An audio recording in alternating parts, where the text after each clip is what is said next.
Tiếp tục cập nhật về diễn biến mới nhất trong căng thẳng Mỹ-Trung. Mỹ tố Trung Quốc âm thầm đặt hạn ngạch mua sắm cho các công ty nhà nước. Mỹ và Nga cũng đang tranh cãi quyết liệt sau khi Mỹ ngừng vô thời hạn việc cấp visa cho công dân Nga. Thêm vào đó, Mỹ và châu Âu ra tuyên bố chung phản đối đến cùng dòng chảy phương Bắc 2, động thái chắc chắn sẽ làm trầm trọng thêm mối quan hệ song phương. Tại Đông Nam Á, Mỹ tố chính quyền quân sự Myanmar đang câu giờ yêu cầu ASEAN gây áp lực. Tại Trung Đông, ông Raisi chính thức trở thành Tổng thống Iran. Các thông tin về đại dịch Covid-19, Hàn Quốc cam kết sẽ làm việc với ASEAN để vượt qua đại dịch Covid-19. Campuchia huấn luyện thành công chó nghiệp vụ phát hiện người mắc bệnh. Serbia hưởng lợi từ chương trình du lịch cách ly. Phụ nữ Ấn Độ chật vật kiếm việc giữa lúc dịch bệnh diễn biến phức tạp. Quỹ tiền tệ quốc tế IMF thông qua gói hỗ trợ kỷ lục Covid-19. Các thông tin đáng chú ý khác, EU trừng phạt 8 quan chức Nicaragua vì vi phạm nhân quyền. Mexico triển khai bảo tồn đền thờ rắn có lông của người Maya. Tất cả sẽ có trong FBNC Thế giới hôm nay.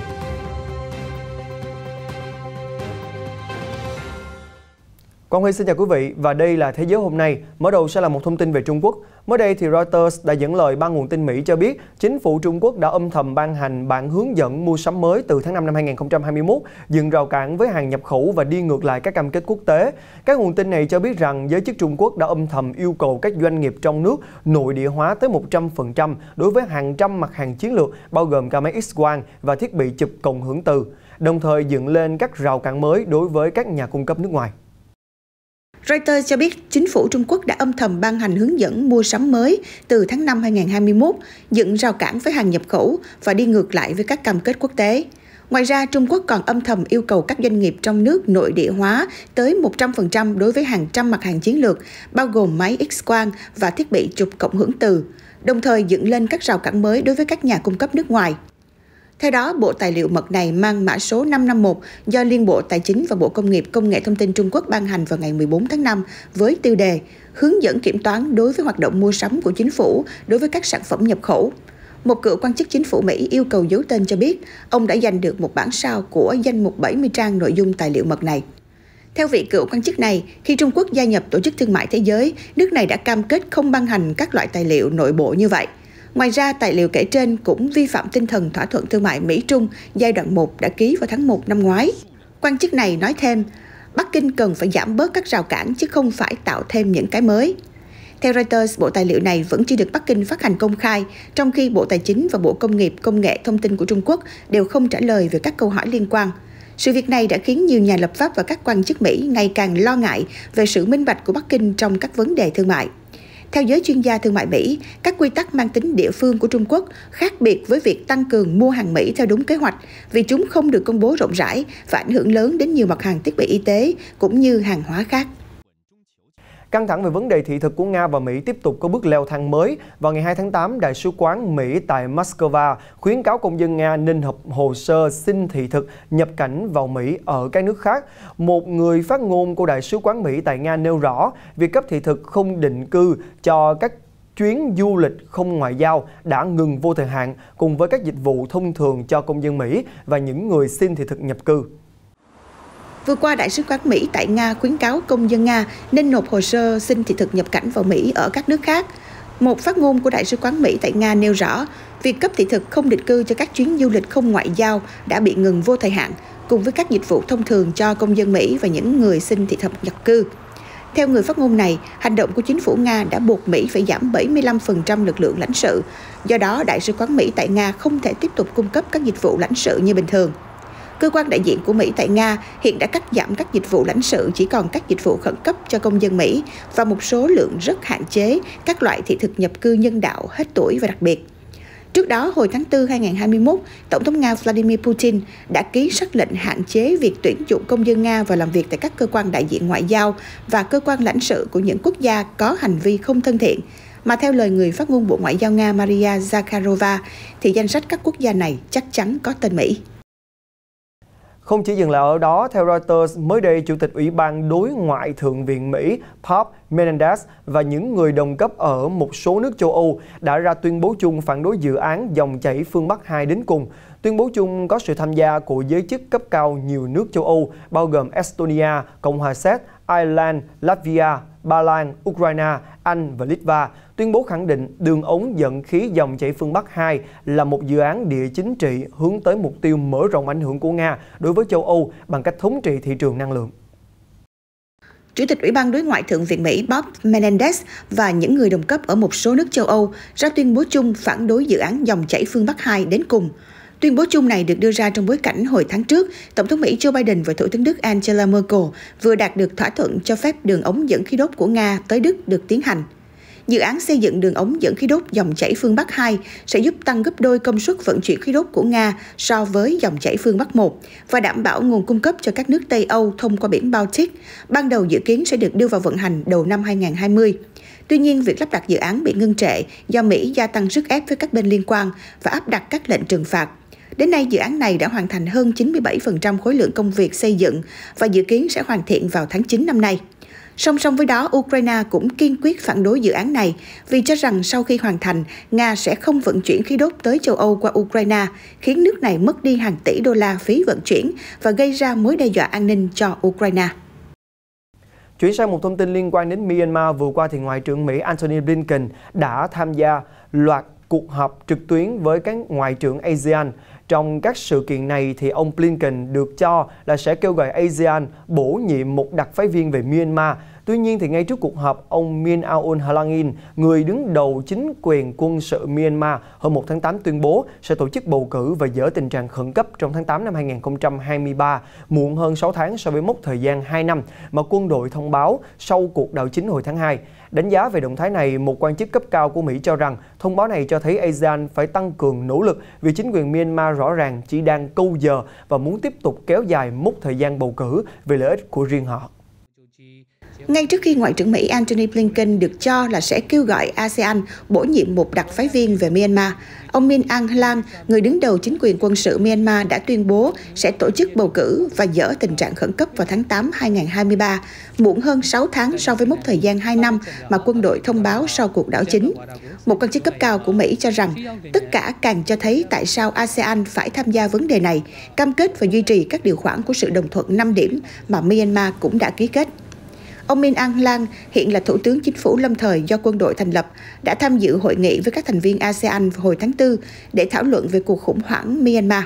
Sau cuộc họp, các lãnh đạo ASEAN tuyên bố đạt đồng thuận 5 điểm, gồm chấm dứt bạo lực tại Myanmar, thúc đẩy đối thoại mang tính xây dựng giữa các bên, cung cấp viện trợ, chỉ định một đặc phái viên và cử một phái đoàn do đặc phái viên này dẫn đầu đến Myanmar.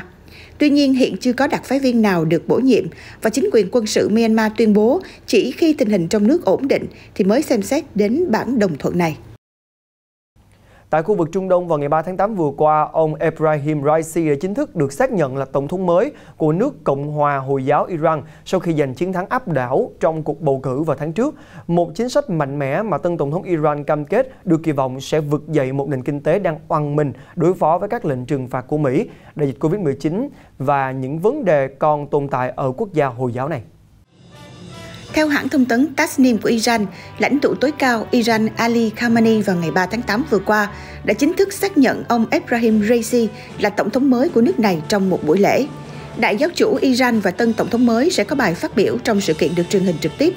Buổi lễ nhậm chức sau đó sẽ diễn ra vào ngày 5 tháng 8 với việc tân tổng thống công bố đề xuất nội các. Một chính phủ mới được thành lập đang được người dân Iran chờ đợi giúp vực dậy nền kinh tế, cải thiện chất lượng cuộc sống của người dân. Nền kinh tế Iran rơi vào suy thoái nghiêm trọng do sức tàn phá của các lệnh trừng phạt mà Mỹ áp đặt. Quỹ tiền tệ quốc tế dự báo tỷ lệ lạm phát ở Iran sẽ tăng từ 36% năm ngoái lên 39% trong năm nay và tỷ lệ thất nghiệp tăng từ 10,8% lên 11,2%. Dịch Covid-19 cũng tác động không nhỏ đến nền kinh tế khi Iran là một trong những quốc gia chịu ảnh hưởng nặng nề nhất của virus SARS-CoV-2. Bộ Ngoại giao và Bộ Văn hóa Iraq hôm 3 tháng 8 cho biết giới chức Mỹ sẽ trả lại hơn 17.000 cổ vật bị đưa ra khỏi quốc gia Trung Đông này kể từ khi Washington triển khai quân đội tại Iraq vào năm 2003, theo một thỏa thuận đạt được hồi tháng 7 với Baghdad. Trong số đó có tấm bảng bằng đất sét 3.500 tuổi ghi lại một phần sử thi Gilgamesh. Sau khi Mỹ tiến hành chiến dịch quân sự ở Iraq cách đây 18 năm, hàng chục ngàn cổ vật đã biến mất khỏi đất nước này. Bên cạnh đó, nhiều cổ vật khác cũng bị tổ chức nhà nước Hồi giáo tự xưng IS tổ chức chiếm giữ 1/3 lãnh thổ Iraq trong khoảng thời gian từ 2014 đến 2017, phá hủy hay buôn lậu. Theo Bộ trưởng Văn hóa Iraq Hassan Nahim, chính phủ Mỹ đã thu hồi được một số cổ vật và gửi đến Đại sứ quán Iraq tại Mỹ, đồng thời vẫn tiếp tục nỗ lực thu hồi những cổ vật còn lại từ các thương nhân và bảo tàng Mỹ. Nhiều di sản cổ đại của Iraq đã bị thất lạc trong các cuộc giao tranh, đặc biệt là từ năm 2003. Với sự hỗ trợ của các tổ chức quốc tế, các nhà chức trách Iraq đang cố gắng truy tìm các cổ vật như một phần nằm trong kế hoạch khôi phục và bảo tồn các di tích của nước này. Theo Reuters, vào ngày 2 tháng 8 vừa qua, Liên minh châu Âu cho biết họ đã áp đặt các biện pháp trừng phạt đối với 8 người Nicaragua vì vi phạm nhân quyền, hoặc phá hoại nền dân chủ, hoặc pháp quyền. Trong đó có bà Rosario Murillo, phó tổng thống và vợ của tổng thống Daniel Ortega. Động thái này làm tăng thêm sự cô lập quốc tế đối với chính phủ ông Ortega, vốn đã bị chỉ trích vì các cuộc đàm phán đối với các đối thủ của mình. Nhiều phương tiện truyền thông chỉ trích dữ dội cách đây 15 năm. Chính phủ ông Ortega đã bắt giữ một số đối thủ chính trị trước cuộc bầu cử vào tháng 11 để ông Ortega, một cựu du kích theo chủ nghĩa Mác và là một người phản đối chiến tranh lạnh của Washington, mở rộng tranh cử nhiệm kỳ thứ 4 liên tiếp. Truyền thông Nicaragua đưa tin những người tranh cử từ 5 đảng vào hôm thứ Hai đã ký với cơ quan bầu cử để tham gia cuộc đua. Đến tối, không có ứng cử viên nào được đưa ra bởi các nhóm đối lập hàng đầu, mà các nhà lãnh đạo phần lớn vẫn bị giam giữ. Động thái của EU tuân theo các lệnh trừng phạt của Mỹ đối với các quan chức cấp cao ở Nicaragua và các thành viên khác trong gia đình Ortega. Hội đồng Liên minh châu Âu cho biết các lệnh trừng phạt bao gồm đóng băng tài sản và lệnh cấm đi lại, ngăn cản 8 người nhập cảnh hoặc quá cảnh qua các lãnh thổ EU, khiến số lượng người Nicaragua bị khối này hạn chế là 14 người. Hội đồng cho biết thêm rằng, việc giam giữ ứng cử viên tổng thống tiềm năng thứ 7 vào tháng 7 cho thấy mức độ nghiêm trọng của cuộc đàn áp ở Nicaragua và dự báo một bức tranh tồi tệ cho các cuộc bầu cử sắp tới. Tổ chức Ân xá Quốc tế hôm thứ Hai kêu gọi điều tra các vi phạm nhân quyền ở Nicaragua, cảnh báo rằng ông Ortega đã xây dựng một hệ thống trừng phạt có khả năng cản trở các cuộc bầu cử công bằng. Vào ngày 3 tháng 8 vừa qua, Bộ trưởng Ngoại giao Hàn Quốc Chung Eui-yong cam kết rằng nước này sẽ làm việc với các nước ASEAN để vượt qua đại dịch. Trong bài phát biểu khai mạc cuộc họp cấp bộ trưởng giữa Hàn Quốc và Hiệp hội các quốc gia Đông Nam Á ASEAN gồm 10 thành viên, ông Chung kêu gọi toàn cầu đoàn kết và hợp tác mạnh mẽ để chống lại COVID-19. Để vượt qua đại dịch và tạo ra một tương lai tốt đẹp hơn, Hàn Quốc sẽ làm việc cùng các nước thành viên ASEAN đầu tư đầy đủ vào các ưu tiên được đề ra trong chính sách phương Nam mới Plus, phù hợp với mục tiêu của khuôn khổ phục hồi toàn diện ASEAN. Vào ngày 3 tháng 8, ông Chung cũng đã tham gia các cuộc họp ASEAN khác trong tuần này, bao gồm cuộc họp giữa ASEAN Cộng 3 với Trung Quốc và Nhật Bản.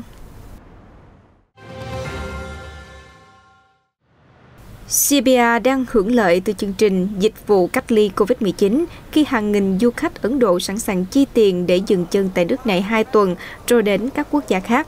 Theo Reuters, số ca mắc COVID-19 tăng mạnh tại Ấn Độ. Nhiều quốc gia đã tạm thời không cho công dân nước này nhập cảnh, trừ khi họ cách ly 2 tuần ở một nước khác. Nhờ đó, Serbia đã trở thành lựa chọn của nhiều người Ấn Độ vì họ được miễn thị thực khi nhập cảnh nếu đã tiêm đủ 2 liều vaccine COVID-19 hoặc có kết quả xét nghiệm âm tính với virus SARS-CoV-2 trong thời gian gần. Khi đến Serbia, công dân nước này vẫn bị cách ly bắt buộc tối thiểu 7 ngày dựa trên tình trạng dịch COVID-19 tại nước họ. Ngoài ra, họ cũng phải xét nghiệm COVID-19 sau khi hết thời gian cách ly. Các chủ khách sạn cho biết trong tháng 7 có tới hàng nghìn du khách Ấn Độ đã đến Belgrade. Tháng 6 vừa qua, Serbia đã ghi nhận 48,4% khách du lịch nước ngoài, du lịch chiếm tới 2,5% tổng sản phẩm quốc nội GDP của Serbia. Quốc gia này chịu tổn thất trên 1 tỷ euro trong năm 2020 vì dịch COVID-19. Kể từ tháng 12 2020, Serbia đã tiêm vaccine COVID-19 cho 1/3 dân số 6,7 triệu người. Serbia đã ghi nhận trên 722.200 trường hợp mắc COVID-19 và hơn 7.100 người tử vong. Nhà chức trách Mexico mới đây đã công bố một cuộc thi do Viện Lịch sử và Nhân chủng học nước này phát động nhằm triển khai một dự án bảo tồn di tích đền thờ rắn lông vũ nằm ở thành phố cổ Teotihuacan, tọa lạc trong lòng chảo Mexico, cách thủ đô Mexico City ngày nay 50 km về phía đông bắc thuộc nền văn minh Maya. Cuộc thi này là điều cần thiết, là một biện pháp quyết liệt hơn trong bối cảnh đền thờ rắn lông vũ có nhiều vết tích của sự suy thoái do các tác động tiêu cực từ biến đổi khí hậu. Chúng tôi sẽ phát triển dự án nâng cấp về mặt kiến trúc lẫn kỹ thuật cho di tích nhằm tạo ra một hệ thống toàn diện, hỗ trợ công tác bảo tồn cho sự ổn định lâu dài của đền thờ, cũng như giảm bớt các tác động khiến cho di tích bị xuống cấp.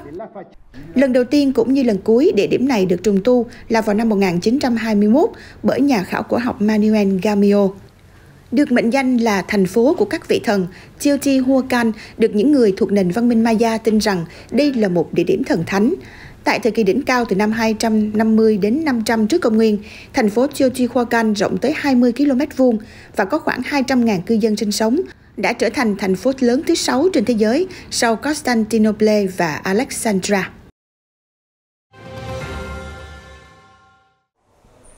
Mới đây, Trung tâm Rà phá bom mìn Campuchia CMAC thông báo những con chó mà trung tâm này sử dụng để phát hiện bom mìn đã được huấn luyện thành công trong việc phát hiện người mắc bệnh COVID-19. Theo người đứng đầu CMAC Hen Ratana, cho đến nay, 3 con chó nghiệp vụ đã có thể đánh hơi phát hiện mùi người mắc COVID-19, trong khi 7 con chó khác đang đạt được tiến bộ đáng kể trong quá trình huấn luyện. Ông nhấn mạnh những con chó này có thể đánh hơi và phát hiện mùi bệnh nhân COVID-19 trong vòng chưa tới 15 giây. Theo ông, những con chó này có thể được triển khai để phát hiện người bệnh ở những nơi đông người như sân bay hay sân vận động.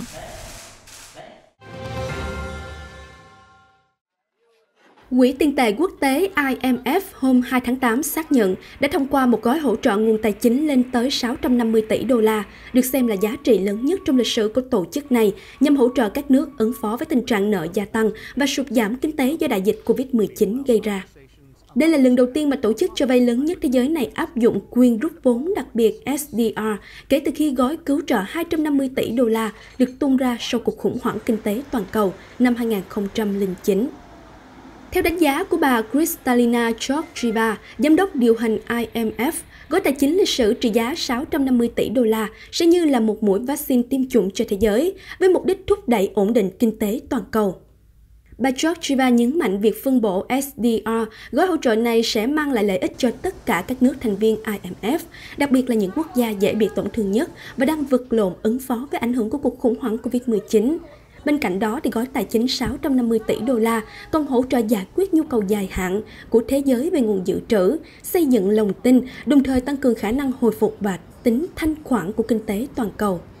Cũng theo nguồn tin này, thì việc phân bổ SDR trị giá 650 tỷ đô la sẽ có hiệu lực từ ngày 23 tháng 8 sắp tới.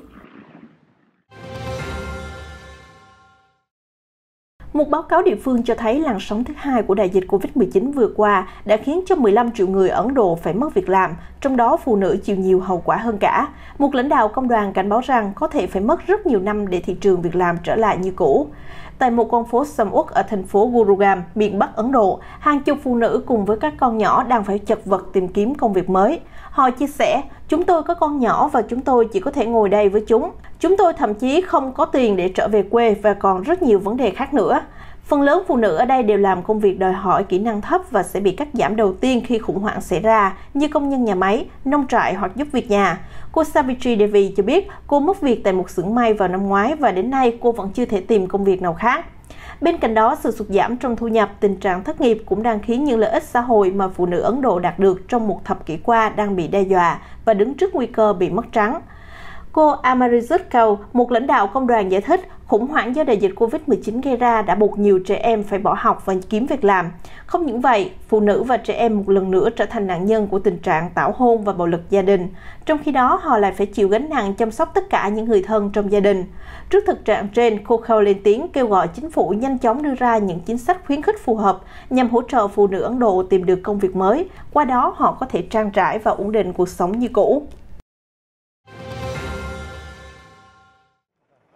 Tổng thống Bồ Đào Nha Marcelo Rebelo de Sousa đã có cuộc gặp với người đồng cấp Brazil Jair Bolsonaro tại phủ tổng thống Planalto vào hôm thứ Hai ngày 2 tháng 8. Sau đó, hai người đã dùng bữa trưa với những người đứng đầu nội các an ninh, Bộ Ngoại giao, Bộ Nông nghiệp và Ngư nghiệp cùng những quan chức khác.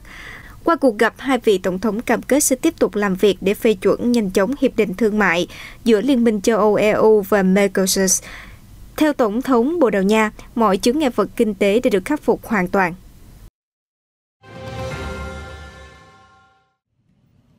Gã khổng lồ công nghệ Trung Quốc Tencent mới đây thông báo cổ phiếu của công ty này vừa sụt giảm hơn 10% trong thời gian đầu giao dịch, là mức gần 60 tỷ đô la trong giá trị vốn hóa thị trường. Đây được xem là mức giảm hàng tháng nghiêm trọng nhất kể từ tháng 10 năm 2018.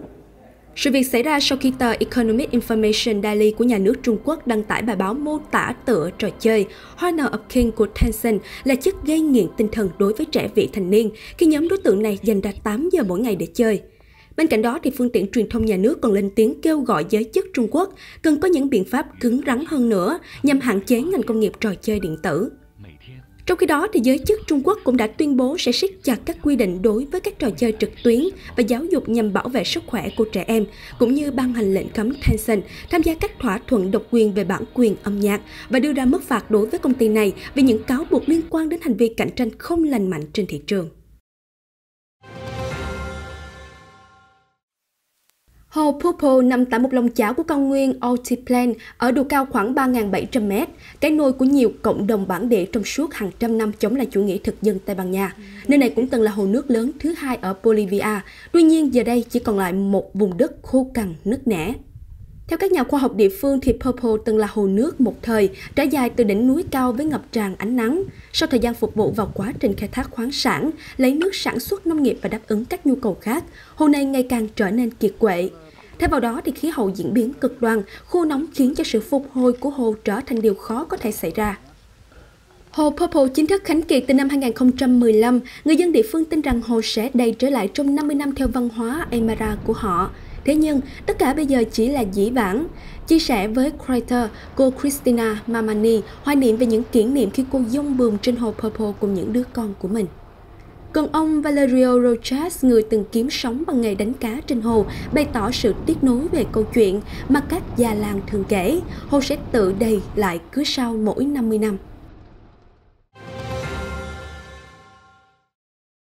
Tại một xã hội Hồi giáo bảo thủ như Nigeria, nơi các nữ sinh phải lấy chồng từ rất sớm và không được bồi dưỡng trình độ giáo dục, thì thật khó để các em có thể tiếp cận với kiến thức công nghệ khoa học hiện đại. Tuy nhiên, nhờ tổ chức phi chính phủ địa phương, các nữ sinh ở thành phố Kano, miền Bắc Nigeria, giờ đây đã có thể tiếp cận với robot, máy tính cùng các môn học kỹ thuật và toán học như một chương trình trong dự án Kabara. Nữ sinh Nigeria tên Fatima Yakari, 12 tuổi đã vô cùng thích thú khi lắp ráp một cỗ máy robot cùng với bạn học của mình. Em đến đây để được học cách chế tạo robot. Em đã có thể tạo ra nhiều ứng dụng khác nhau như máy uốn giấy hay các bức tranh nghệ thuật xoay tròn chạy bằng pin. Em rất vui và chia sẻ những kiến thức với bạn bè đồng trang lứa và cộng đồng nhằm giúp xã hội phát triển hơn. Người sáng lập dự án Kabara, kỹ sư Hadiza Gapati, bày tỏ hy vọng dự án này không những giúp nỗ lực thay đổi quan điểm của xã hội Hồi giáo bảo thủ về vai trò của những nữ sinh, mà còn giúp các em có thể sử dụng các kiến thức học được để bắt đầu công việc kinh doanh của riêng mình hoặc đăng ký vào các trường đại học. Chúng tôi nhận thấy rằng các cô gái của chúng tôi, mặc dù số ít có thể không giỏi toán học truyền thống, nhưng họ đã thể hiện trí tuệ vượt trội trong việc hiểu cách vận hành thiết bị và máy móc, cũng như các khái niệm cơ bản về vật lý và toán học. Chúng tôi nhìn thấy một tương lai tươi sáng từ các cô gái trẻ này. Kabara là một dự án về giáo dục hiếm hoi có thể thành công ở miền Bắc Nigeria, trong bối cảnh nhiều trẻ em buộc phải bỏ học do tình trạng bắt cóc học sinh đòi tiền chuộc gia tăng đáng kể tại khu vực này trong suốt nhiều tháng qua. Ngay sau khi tốt nghiệp, nữ kỹ sư Wansa Email đã phải vật lộn để tìm được một công việc trong lĩnh vực dầu mỏ. Thay vì mải mê chạy theo công việc được đào tạo, cô Ismail đã quyết định làm sống lại niềm đam mê nghệ thuật của mình. Người nghệ sĩ 47 tuổi đến từ thành phố Basra lần đầu tiên bắt đầu tạo ra những tác phẩm nghệ thuật là từ chính ngôi nhà của mình. Cô trang trí mọi ngóc ngách bằng các vật dụng đều có những biểu tượng mang tinh thần văn hóa truyền thống đất nước như lò, chậu và áp phích. Sau khi đăng thành phẩm của mình lên mạng xã hội, cô Ismail đã nhận được sự ngưỡng mộ cũng như lời đề nghị đặt hàng từ những cư dân mạng. Qua đó, niềm đam mê của nữ kỹ sư Israel nhanh chóng trở thành một công việc kinh doanh đắt khách, từ những người thân, bạn bè đến những khách hàng trong nước và nước ngoài. Các khách hàng luôn muốn tôi bổ sung những biểu tượng mang tính văn hóa truyền thống Iraq vào ngôi nhà của họ. Vì vậy, từ những vật dụng đơn giản như cái chậu hay bất cứ đồ gốm nào, tôi đều tô điểm chúng bằng các họa tiết dân gian. Hiện cô Ismail đã làm công việc này được khoảng 2 năm và ngày càng phát đạt. Các tác phẩm nghệ thuật dân gian truyền thống của cô không những đang tiếp tục tiếp cận được nhiều khách hàng hơn, mà còn thu hút sự quan tâm, ủng hộ từ cộng đồng. Thông tin vừa rồi cũng đã khép lại Thế giới hôm nay. Quang Huy xin được cảm ơn quý vị đã quan tâm theo dõi. Xin chào và hẹn gặp lại.